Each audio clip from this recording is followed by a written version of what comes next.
오늘은 사도행전 17장입니다. 1절에서 15절까지 김현옥 권사님과 함께 교독하겠습니다. 그들이 암비볼리아와 아볼리아노로 다녀가 데살로니가에 이르니 거기 유대인의 해당이 있는지라.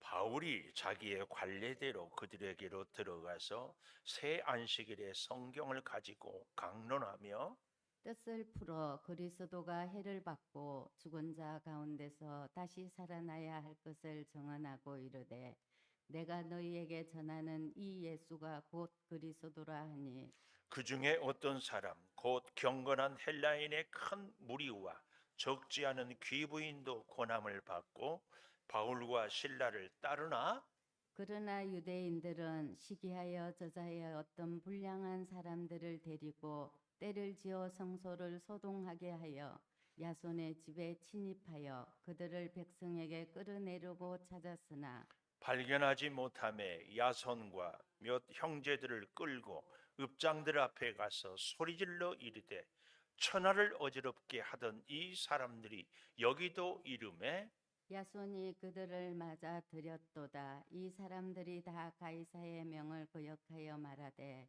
다른 임금 곧 예수라 하는 이가 있다 하더이다 하니 무리와 읍장들이 이 말을 듣고 소동하여 야손과 그 나머지 사람들에게 보석금을 받고 놓아주니라. 밤에 형제들이 곧 바울과 실라를 베레아로 보내니 그들이 이르러 유대인의 회당에 들어가니라. 베레아에 있는 사람들은 데살로니가에 있는 사람들보다 더 너그러워서 간절한 마음으로 말씀을 받고 이것이 그러한가 하여 날마다 성경을 상고하므로 그 중에 믿는 사람이 많고 또 헬라의 귀부인과 남자가 적지 아니하나 데살로니가에 있는 유대인들은 바울이 하나님의 말씀을 베레아에서도 전하는 줄을 알고 거기도 가서 무리를 움직여 소동하게 하거늘 형제들이 곧 바울을 내보내어 바다까지 가게 하되 실라와 디모데는 아직 거기 머물더라. 같이 봅니다. 바울을 인도하는 사람들이 그를 데리고 아덴까지 이르러 그에게서 실라와 디모데를 자기에게로 속히 오게 하라는 명령을 받고 떠나니라. 아멘. 오늘 또 새벽을 깨우는 은송아 너는 하나님의 보석이다. 보석이다. 변함없이 새벽 제단을 지키는 권사님은 하나님의 보석입니다. 보석입니다. 이 모든 것이 주님의 은혜입니다. 아멘. 아멘. 오늘 제목 거부하고 수용하고 거부하는 사람들 수용하는 사람들 하나님의 복음은 사람을 살리고 영원히 살게 하고 하나님의 은혜를 주시고 사랑을 베풀어 주시고 문제를 해결해 주시고 그런 복음이 얼마나 좋아요. 그런데도 그 복음을 받아들이는 사람이 있는가 하면은 거부하는 사람들이 있더라 그 얘기입니다. 근데 여기에서 가장 중요한 것을 저는 오늘 여기 2절에 바울이 자기의 관례대로 요 말씀입니다. 관례대로. 바울은 율법의 전문가입니다. 그의 스승 가말리엘을 통하여서 율법에 얼마나 전문가인지 알 수 없습니다. 또 바울이 복음을 전하는 곳이 어디였습니까? 회당이었습니다. 회당. 오늘 여기 1절에도 마지막에 보니까 거기 유대인의 회당이 있는지라 그랬고요. 10절에도 가보십시오. 10절에도 가보면 마지막에 유대인의 회당에 들어가니라. 그래서 바울은 어디를 가든지 회당에 갔습니다.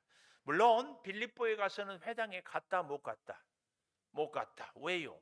회당이 없었기 때문에. 바울의 전도 전략은 관례대로. 근데 이 관례란 말을 우리가 오해하지 않았으면 좋겠습니다. 관례란 말은 율법대로가 아니라는 얘기입니다. 바울은 율법의 전문가였고 회당에 가면 누가 있어요? 유대인들이 있잖아요. 그래서 율법으로 얘기를 하고 율법대로 하는 것이 아니라 관례대로라. 이 말은 하나님께서 바울에게 주신 지혜대로, 좀 더 정확하게는 하나님이 바울에게 주시는 은혜대로 복음을 전했다, 그 말입니다. 하나님이 바울에게 주신 은혜가 뭐예요? 회당을 찾게 하고 유대인에게. 근데 재밌는 것은 오늘 본문에도 나와 있지만 4절에 한번 볼까요?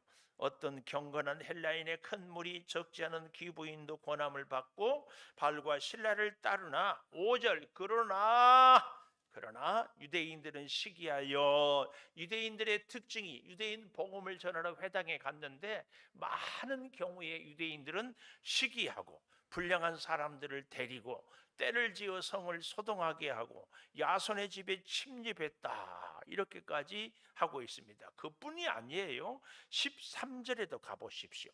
데살로니가에 있는 유대인들은 바울이 하나님의 말씀을 베레아에서도 전하는 줄 알고 거기도, 이 말은 거기까지 쫓아가서도 무리를 움직여 소동하게 했다, 그렇습니다.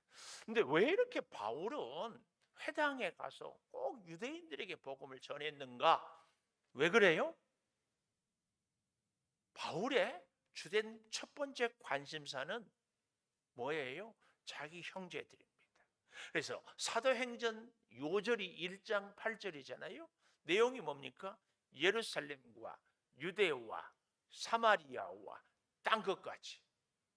이것이 바울의 선교 전략입니다. 어떻게 해서 이렇게 선교 전략을 갖게 됐을까요?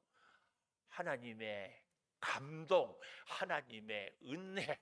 그래서 이제 바울이 로마서에 보면은 바울의 모든 신학을 집대성했는데, 바울이 1장에서 8장까지 구원의 도리를 쫙 말씀하면서 마지막 8장 마지막에 내가 확신하노니 사망이나 생명이나 기쁨이나 높음이나 다른 아무 피조물도 우리를 우리 주 예수 그리스도의 사랑에서 끊을 수 없으리라, 이렇게 얘기를 하는데, 바로 그 다음 9장에서 11장까지에 보면은, 로마서 9장에서 11장에는 이런 얘기를 하는 거예요. 내가 내 골육 지친을 구원하기 위해서는 내가 저주를 받아도, 내가 지옥에 가도 나는 좋다. 그런데 도대체 믿지 않아서 하나님께 기도했더니 하나님의 지혜로, 은혜로, 이방인들에게 복음을 전해서 이방인들이 하나님을, 예수님을 잘 믿고 복을 받으면 이 유대인들이 시기 나게 해가지고 예수를 믿게 해야 되겠다, 이 은혜를, 지혜를 주셔서 자기는 이방인 선교사로 간다, 이렇게까지 얘기를 합니다. 그래서 바울의 주된 관심사는 자기 골육지친입니다. 자기 가까운 이웃입니다. 오늘 우리도요, 이 땅에 선교적인 삶을, 복음의 삶을 사는데 첫 번째 대상은 누구다? 우리의 가족, 우리의 형제, 우리의 이웃, 내가 만나는 사람입니다.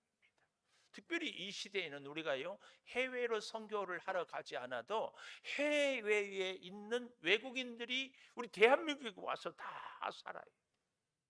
오늘 저와 여러분은 이 선교적인 소망을 꿈꾸고 자꾸 하나님, 나를 하나님의 복음 전도의 도구로, 나의 은사도, 나의 건강도, 나의 재능도, 나의 물질도 또 뭘 해야 아멘 할까요? 사용하게 하여 주시옵소서. 그렇게 기도해야 할 줄을 믿습니다. 그래서요, 바울의 선교는 관례대로인데 하나님의 지혜, 주신 지혜로 은혜대로 하는데, 첫째로 어떻게 갔다고? 회당에서 유대인들에게. 그런데 여기에 또 도구가 있어요. 전도를 하는데 그냥 맨주먹으로 전도할 수도 있겠지만 바울은 복음 전도에 도구가 있었다. 그 도구가 뭔가? 2절에 보니까 바울이 자기 관례대로 그들에게 들어가서 새 안식일에 성경을 가지고, 성경, 우리의 전도의 궁극적인 도구는 성경이 돼야 합니다. 물론 내가 받은 은혜를 간증할 수 있어요. 내가 기도의 응답을 증거할 수도 있습니다. 또 학문적인 지식으로 얘기할 수 있어요. 오늘 우리가 15절까지 봤는데 내일 아침에 보게 될 16절에 보면 바울이 아덴에서 그들을 기다리다가 그랬잖아요. 여기 아덴은 지금의 아테네, 그리스 철학의 도시입니다. 바울이 아덴에 가니까 물 만난 고기가 된 거예요. 왜요? 바울은 탁월한 학자였거든요. 거기 율법뿐만 아니라 놀랍게도 그리스 철학을 다 정통했어요. 근데 학문을 얘기하는 사람들을 만나니까 드디어 바울의 실력, 바울의 지식을 활짝 얘기할 수 있어요. 그래서요, 이제 내일 아침에 보면 알겠지만 저들과 변론하니까 바울을 당할 자가 없어요. 근데 그 다음 18장에 가면, 고린도에 가면서 헐벗고 두렵고 떨었노라. 왜요? 자기의 지식, 자기의 학문으로 전도해서 실패했다고. 그래서 놀라운 고백을 합니다. 고린도에. 내가 주 예수 그리스도를 아는 지식 외에는 모든 것을 배설물로 여기겠다. 그런데 그때부터 바울이 복음에 더 활짝 열리는 놀라운 역사가 있게 되는 겁니다. 오늘 우리는요, 전도를 하는데 누구부터? 가까운 이웃부터. 전도를 가까운 이웃부터 하는데 무엇을 갖고? 성경 말씀을 갖고. 말씀이 진리고, 말씀이 생명이고, 말씀이 능력이고, 말씀이 힘이고, 말씀이 지혜고. 하여튼 힘들어요. 자, 그런데 보십시오. 어떤 목사님이 이런 문제를 하면서 제가 참 공감해서 예화를 좀. 이 연못이 있는데 그 물이 오래돼가지고 어때요? 시궁창이 돼가지고 냄새가 난다. 냄새. 이 연못을 고치려면 어떻게 고쳐야 될까? 거기다가 생수를 막 들어 부을 수 있죠. 뭐 생수에 호수로 돼가지고 막. 그러면 아마 그 생수가 호수에 부어질 때 그 동안에는 깨끗해질 수 있다 그 말이에요. 근데 그런가 하면 요즘에는 얼마나 과학이 기술이 발달했는지요. 약품을 몇 개 넣으면 물이 오염이 깨끗해질 수 있어요. 제가 여러분 잘 알다시피 커피를 좋아하잖아요. 근데 커피를 이렇게 내리면은 그 커피 내리는 물을 이렇게 받아지는 것을 서브라고 그래요. 서브. 나는 배구에서 서브 때리는 것만 서브인 줄 알았는데 이거 받는 그릇도 서브라고 그러는데 이걸 계속 쓰다 보니까 세상에 커피 때가 끼더만요. 그 투명한 유리가 갈색으로 이렇게 변해. 그래서 닦으려고 하니까 닦아지지도 않아요. 그런데 누가요? 약을 갖다 주면서 목사님 이걸 넣어놓으세요. 그래서 그 알맹이를 한 2개를 넣어놓고 한 5시간 기다렸더니 유리가 깨끗해졌어요. 이야. 마찬가지로 그 연못에서 약품을 탁 집어넣으면, 근데 그 보니까 그 커피 서브가 또 몇 개월 지나니까 또 때가 끼더라고.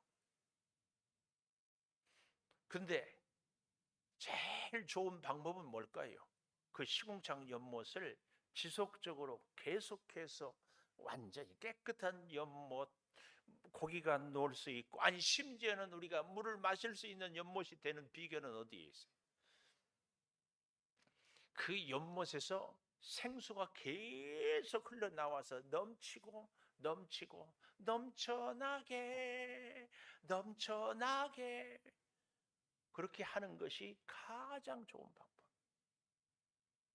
예수 그리스도의 은혜가 우리의 가슴에서 흘러 넘치는 것이 복음을 전하는 가장 탁월합니다. 근데 그 은혜는 다른 데서 주어지는 것이 아니라 성경을 묵상하고 성경을 연구하고 성경에서 깨달음이 이겁니다. 이거. 그래서 잘 보십시오. 오늘 여기 복음을 전하는데 우리 지도를 잠깐 볼까요? 지도 갖고 있으면 여기 보면은 가운데 드락에 있잖아요. 그 앞에 네아폴리는 빌립보의 항구라고 했지요. 작은 도시들이 5칸이나 빨간 글씨로 써 있는데, 그 다음에 오늘 17장 1절에 나와 있는 암비볼리가 나오고, 그 다음에 아볼로니아가 나오고, 그 다음에 데살로니가라고 나오죠. 이 데살로니가에서 지금 복음을 전하는 것이 17장 오늘 내용입니다. 1절에서 9절까지. 그리고 마게도냐 밑에 빨간 글씨로 작게 써 있는데 베레아라는 동네가 보이죠. 이 베레아가 오늘 본문 10절에서 15절까지 내용이다. 그런데 이 유럽의 가장 심장 중심부가 이 데살로니가, 지정학적으로도 보아도 앞뒤로 양옆으로 가장 중심적이다. 이 데살로니가에 바울이 복음을 전하고 있다, 그 얘기입니다.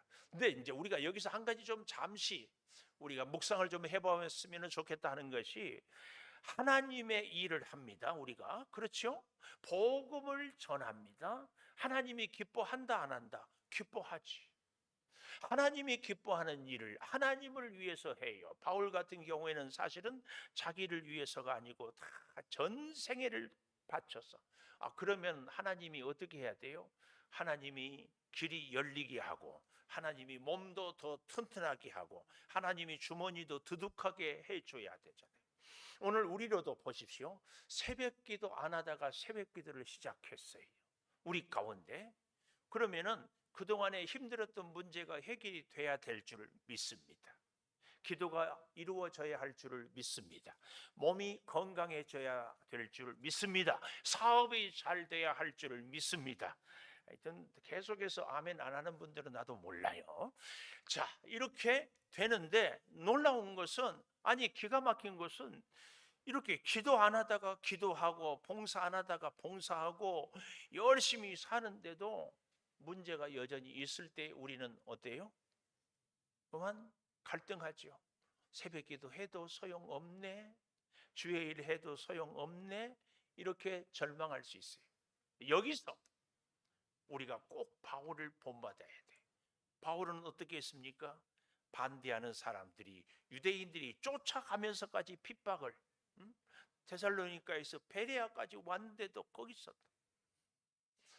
여기서 우리는 한 가지 중요한 교훈을 깨닫습니다. 하나님이 우리에게 왜 이렇게 믿음으로 살고 기도하며 살고 순종하며 사는데도 이런 어려움을 주는가? 그 하나는 우리로 하여금 겸손하게 하려고. 절대로 내 인생은 내 힘으로 살 수 없습니다. 제가 오늘도 우리 여러분들을 안수할 때 지금까지도 주의 은혜였습니다. 이 달도 주의 은혜가 아니면 살 수 없습니다 고백하는 것은 바로 그런 고백입니다. 우리로 하여금 겸손하게, 내 인생이 결코 내 마음대로. 또 한 가지는, 그래서 주님을 의지해야 됩니다. 바울이 선교를 하는데 자기 생각대로 될 것 같으면은 주님 아니고 자기 계산대로, 자기 율법대로, 자기가 배운 지식대로 아니, 하나님의 은혜대로, 은혜대로. 이 사실을 꼭 기억해야 됩니다. 그래서요, 여기 3절에 보십시오. 뜻을 풀어, 성경을 풀어 그리스도가 해를 받고 죽으시고 부활할 것을 가르칩니다. 여기에 놀라운 결과, 그 하나는 뭐예요? 경건한 헬라인의 큰 무리 귀부인들이 고난을 받았다. 여기서 이 경건에 대해서 우리가 좀 꼭 알았으면 좋겠어요. 경건은 하나님을 경외하는 것을 경건이라고 합니다. 우리가 유교적인 전통에서, 제가 어렸을 때만 해도 교회에 경건하면 박수도 치지 않고 가만히 있어요. 기타 치다가 다 혼났잖아요. 그러나 경건은 하나님을 경외하는 것이고, 하나님을 경외하는 것은 뭐예요? 느헤미야가 아닥사스다 왕 앞에서 근심 어린 얼굴을 폈다가, 신하가 임금 앞에서는 근심 어린 표정을 하면은 단칼의 처형이거든요. 근데 은혜를 베풀어 가지고, 너의 고민이 뭐냐? 예, 우리 고향 예루살렘 성전. 그래, 가서 네 성전을 건축해라. 그런 은혜가 있잖아요. 마찬가지로요, 우리가 왕을 위해 충성을 하는 것, 하나님을 진짜 경외하는 사람은요, 하나님으로 인하여서, 하나님 앞에서, 하나님 때문에 기뻐하는 겁니다. 그래서 우리의 믿음 생활이요, 이 순서가 있고 단계가 있다면 하나님의 은혜를 모르다가 깨달아요. 깨닫고 보니까 은혜 아닌 것이 없어요. 너무나 큰 은혜 때문에 주체할 수 없는 눈물이 줄줄줄줄줄. 그러나 그 눈물이 계속 나면은 곤란합니다. 그 흐르는 눈물은 주님이 닦아주심으로 이제는 하나님을 경외하게 돼요. 벅찬 기쁨, 현실이 암담하고 앞이 보이지 않아도 주님 때문에 나는 기뻐요. 정말 기뻐요. 이렇게 내 몸이 질병으로 고통스러워도 주님 때문에. 바울과 실라가 빌립보 감옥에서 매를 맞아서 잠을 이룰 수 없어 밤중쯤 일어나서 찬송하고 기도했더니 옥문이 열리는, 이게 진짜 하나님을 경외하는 겁니다. 오늘 우리에게 하나님의 은혜, 하나님의 능력이 임하는 비결은 물론 우리가 울고불고 기도하는 것도 한 길이지만 하나님이 기뻐하는 것, 하나님을 기쁘시게, 하나님이 우리를 기쁘게, 이 원리입니다. 이 원리. 이것이 뭐라고요? 경건이에요. 경건. 오늘 이 8월 한 달은 우리가 은혜대로 하나님 앞에서 경건하게 살기를, 하나님 때문에 펄쩍펄쩍 뛰면서 막 기뻐하는 그런 은혜가. 현실이 어렵습니까? 감옥에 갇힌 바울과 실라가 찬송하며 기도합니다. 이것은 기쁨의 찬송이요, 기쁨의 기도. 이 사실을 우리가 기억하며 사는 것.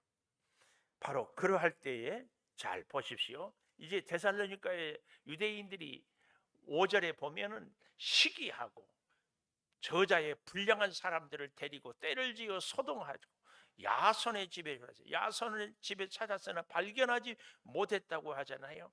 그런데 그들이 7절에 보니까 가이사의 명을 거역하여 다른 임금 예수라고 하는 일, 모함을 하지요. 신앙의 문제를 정치적인 문제로 바꾸는 겁니다. 그래서 결국은 어떻게 됩니까? 9절에 나머지 사람들에게 보석금을 받고 놓아준다. 보석금을 냈다, 이 말은 다시는 이렇게 하지 않겠습니다, 약속이에요.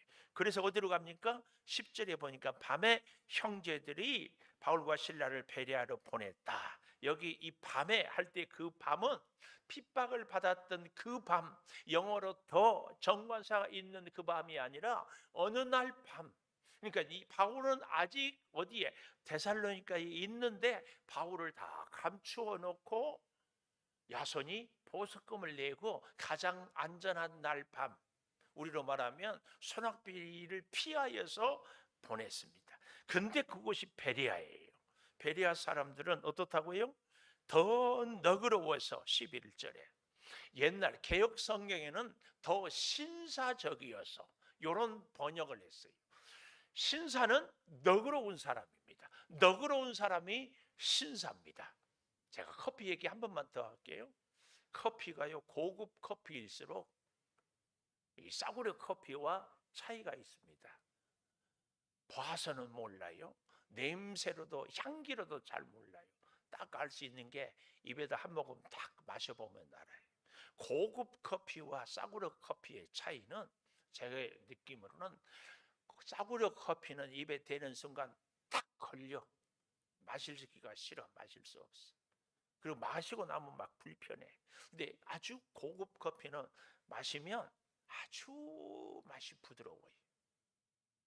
아주 자연스러워. 내가 그래서 깨닫는 것, 사람도 고품격 신사적인 사람, 너그러운 사람은 부드러운 사람이에요. 여러분 보기에는 제가 부드러운지 거친지, 혹 제가 거칠어 보이거든 기도를 해주세요. 하나님, 우리 목사님도 부드럽게 해주세요. 아멘. 안 하네. 이미 부드러우니까 더 할 것이 없다고? 아니요. 우리는 더 부드러워야 돼. 더 부드러워야 돼. 하나님, 우리 목사님 부드럽게 해주세요. 왜? 아멘 한 분들은 또 이 기도까지 가야지. 하나님, 저 자신도 부드럽게 해주세요. 여기까지 가야지. 하나님, 우리 목사님만 부드러우면 다 끝입니다. 그러면 곤란해요. 우리는 같이 더 신사적이 돼야 돼. 성령의 사람은 부드러워요. 왜요? 내 인생을 주관하는 분은 하나님인데 내가 거칠고 내가 발버둥하고 내가 소리 질러봐요. 유대인들의 특징이 뭐예요? 소동케 하고 소리 지르는 거예요. 오늘 8월은 하나님의 은혜로 살아야 할 줄을 믿습니다. 하나님의 은혜로 사는 사람은 첫째 뭐 해야 돼요? 경건해야 돼요. 경외해야 돼요. 경외는 뭐라고요? 하나님을 기뻐하는 사람. 또 한 가지, 베레아 사람들은 신사적이었다, 너그러웠다, 부드러웠다. 이 두 가지 8월에 우리의 기도 제목인 줄 믿습니다. 기도하겠습니다. 8월도 동행하게 하소서. 손영원 장로님, 강옥군 권사님, 범사감사 서순자 집사님, 비전애물 조성은 집사님, 김현옥 권사님, 8월도 주님의 은혜 가운데 감사가 넘치게 하소서. 윤경숙 권사님, 월사괴물 김미경 권사님, 이태호 집사님, 이주인 권사님, 늘 지성소를 찾는 8월이 되게 하소서. 주님만이 확실한 요새며 반석이고 방패되심을 찬양하며 주님께 가까이 나아가도록 인도하소서. 김성희 장로님, 8월도 감사가 넘치게 하소서. 이낭자 권사님 드렸습니다. 하나님, 주의 말씀으로 복음을 전하겠습니다. 율법이 아니라 주의 말씀으로 주께서 주신 은혜로 복음을 전하겠습니다. 오 주여, 간절히 구하옵나니 오늘 우리에게 하나님을 경건하게 섬기는, 경외하는, 그래서 하나님 때문에 현실이 어떠하든지 기뻐하는 우리들이 되게 하여 주시옵소서. 또한 아버지 하나님, 하나님으로 참으로 우리의 마음이 신사적이고 너그럽고 부드러워서 하나님의 말씀을 늘 묵상하고 살게 도와 주시옵소서. 내 아버지 하나님, 말씀이 우리의 등불이요, 우리 인생의 나침반이요, 우리 인생의 가이드가 되게 하여 주시옵소서. 오 아버지 하나님, 우리 사랑하는 성도들이 8월 무더위에 지치지 않게 도와주시고 날씨 때문에 우리의 연약한 육체 때문에 나태해지지 않도록 주여 은혜로 붙잡아 주시옵소서. 오늘 또 저 사거리에 나가서 차를 나누겠습니다. 차를 나눌 때마다 받는 심령들이 주님의 복음을 받는 날을 속히 허락하여 주시옵소서. 아버지, 우리 사랑하는 자녀들 주님께 맡겨드립니다. 어디에 있든지 돌보아 주시옵소서. 외국에도 군부대에도 직장을 따라 지방에 가 있어도 부모의 품을 떠나 살아도 주님은 늘 함께하여 주시옵소서. 아버지 하나님, 월삭예물을 드립니다. 주님 받아 주시옵소서. 비전을 품었습니다. 주여, 이 예물을 통하여서 이제 우리의 어린 자녀들, 주여 저들의 학업에 하나님의 장학금으로 잘 배우고 양육하며 살게 도와 주시옵소서. 성령이여 늘 함께하여 주셔서 새벽을 깨우고 기도할 때마다 어떤 어려움도 난관도 여리고성도 홍해도 무너뜨리고 가르고 하나님이 예비하신 그 길로 나아가게 하여 주시옵소서. 지금은 우리 주 예수 그리스도의 은혜와 아버지 하나님의 무한하신 사랑과 성령의 감화 감동하심이 영원토록 함께 하시옵기를 간절히 축원하옵나이다. 아멘. 기도하십시다.